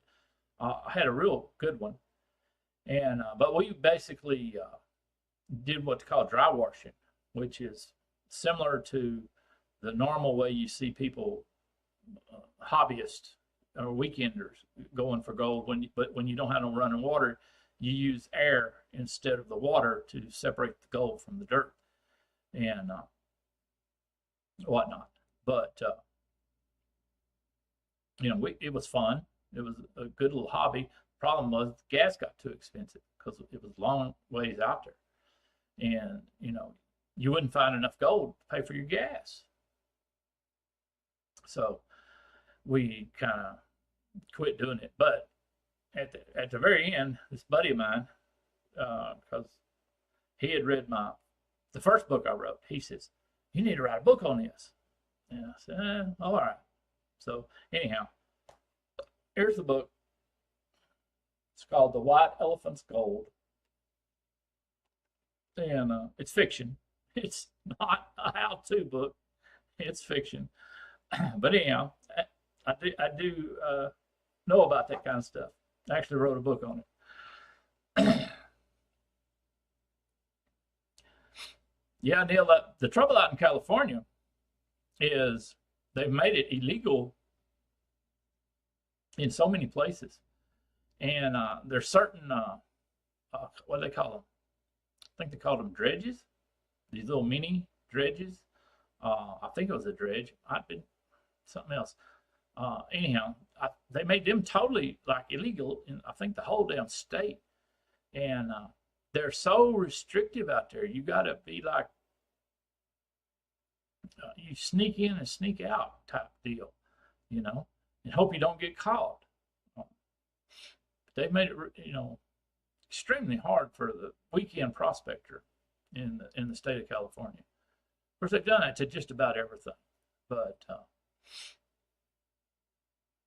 yeah, the deal out there, they're real restricted on restrictive on stuff like that, you know, and it's amazing the difference between California and Arizona, because where this club had their claims was on government land, BLM land, Bureau of Land Management. So it's government land. And anybody can file a claim, a gold claim. And it covers more than just gold. I think it covers any precious metal. But anybody can do one. I mean, I could do one. I could go find me a spot on some BLM land, you know, and they would, for one person, for one claim, you were limited to so many, you know, square acres or feet. And you just claimed it, and you paid, it wasn't real high either. It was like maybe $100 a year or something. You paid them. If nobody had claimed it and you paid them, then that was, you got a gold claim. And you had the rights to any, I believe it was precious minerals or something, anyhow, how they worded it. But you had the rights to any that were found on that spot of property, you know. And you could legally run other people off of it if you caught them on it. You could still pan, but yeah, dredging, I think, you know, and they had little bitty dredges. They didn't, I mean, it wasn't a big commercial things. It's little bitty things. You know, you put them on your back and walk up the side of the mountain, you know, and dredge the creek. Wasn't hurting nothing. It didn't stir up enough mud to, you know, hurt anything. But yeah, but my God, panning, you'd be panning for a while. And there's an art to that. I learned it. I know how to pan, but yeah, it ain't as simple as it looks on TV. You got to really practice at it. It's not really, really hard, but you do have to practice to get good at it.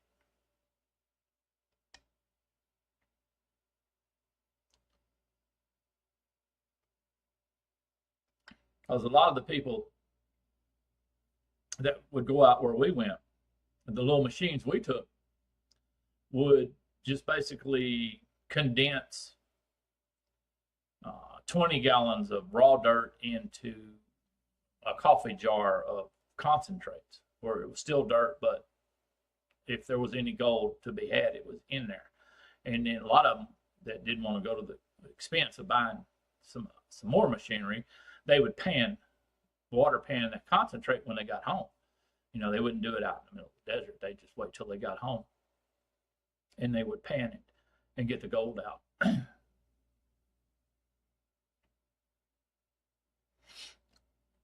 Yeah, we had a few of them doing that too, and they weren't supposed to, because you really were not supposed to, out here on the gold claims, you're really not supposed to take any material besides the precious metals off of the property. In other words, but we did have some guys that were coming out and filling up 25-gallon buckets and taking it home and processing it there. But I think they made them stop because they really weren't supposed to do that. You know, I mean, you're really not supposed to even take the concentrates home because they're still, you know, it's probably 95% just dirt, but it's just a little jar. So they kind of look the other way, you know, and plus in Arizona, they're not near as strict as them Nazis over in California, but, you know, you really weren't even supposed to do that. You were really just supposed to take the precious metal, and that's all.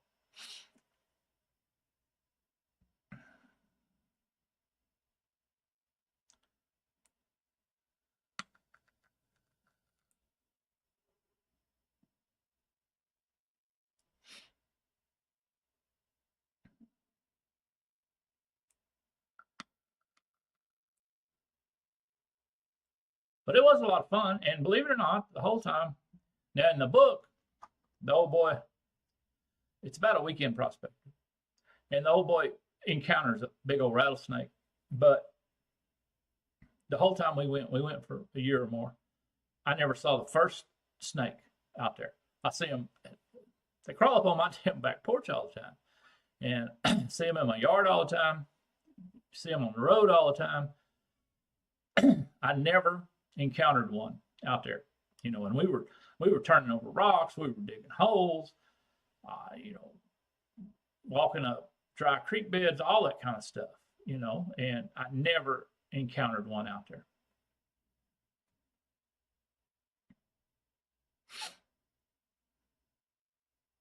Yeah, I think, Neil, there's a place there in your state, Arkansas, where they, I think it's Opals, I believe, where you can go and buy some dirt and pan it right there on the spot, and even sell them the opals back if you don't want to take them home. I believe it was in Arkansas. I think they had something there. I think it was opals, but I don't remember.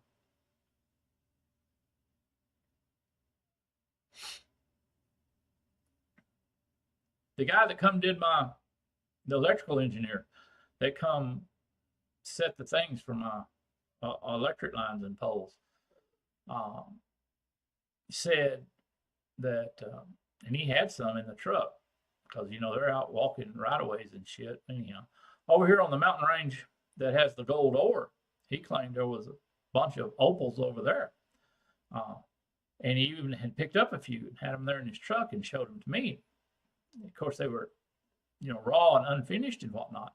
And they just looked like rocks to me, but he claimed they were opals. But, you know, you would have to, you know your shit for that. But he claimed that they were opals. He was taking them home.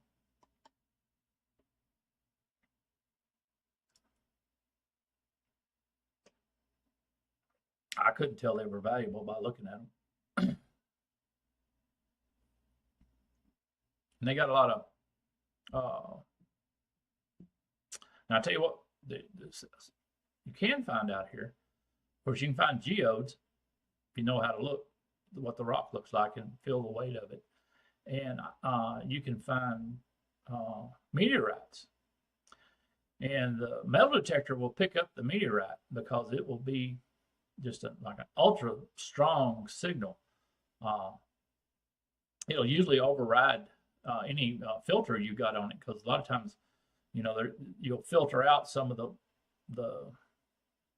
useless stuff like iron and steel and whatnot, and you can filter a lot of that out. But the little meteorites will be so strong a pulse that it overrides that filter. So if you're just scanning for gold and you hear something, you definitely, you know, you don't see no gold, but you find the rock it's coming from.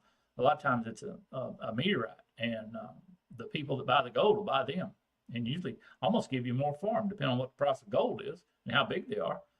Sometimes they'll give you more for them than the gold.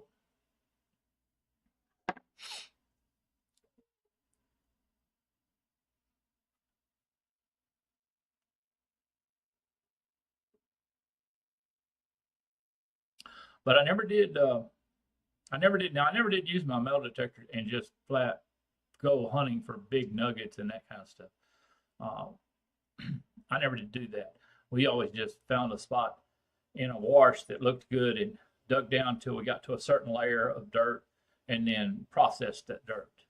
And then what we would do though, about before we quit, when we decided that was as far as we was going to dig, we would run the metal detector over it to make sure we weren't leaving a pretty good sized nugget or something real close, real close to the surface or whatever. And then I would run it over the tailings coming out of my machine, the waste coming out, just in case something either fell out or got missed or something, a big chunk of gold got missed. I would run it over that.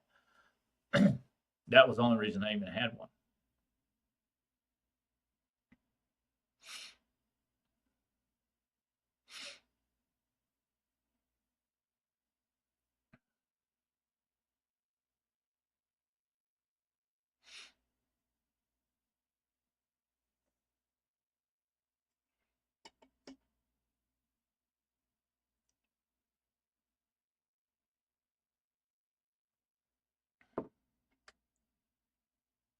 But like I say, it was a lot of fun, and it was a pretty good exercise too, you know, because you was picking and digging and hauling dirt, in 5-gallon buckets and whatnot.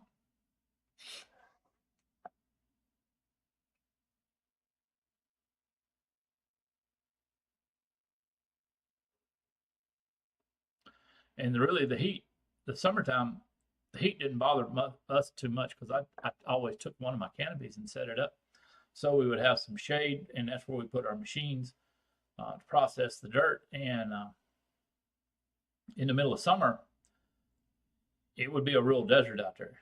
There would be nobody. Now if the weather was cool, well, shit, there'd be people digging every 30 feet or so.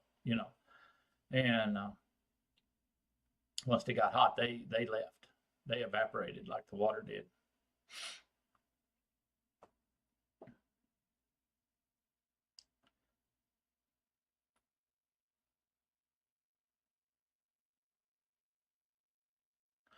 Well, I tell you what, folks, we have rambled on for 2 hours now.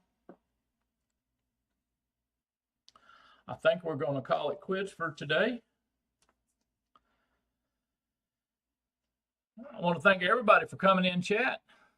Thank everybody that's watching. Didn't come in chat. That's cool. I understand. There's lots of shows I don't go in chat on. Lots of them I do, lots of them I don't. I just watch. But thank you for watching or coming in. And if you watch the replay, thanks for watching the replay. And always remember, you can always comment on the replays. Treat them just like a comment on a regular review video, And at this point in time, I don't see no reason why we can't have another show next week. So that's right, Andrew. Same bat time, same bat channel. Have a good morning, a good afternoon, or a good night, depending on where you're at. All right? We'll see you next time.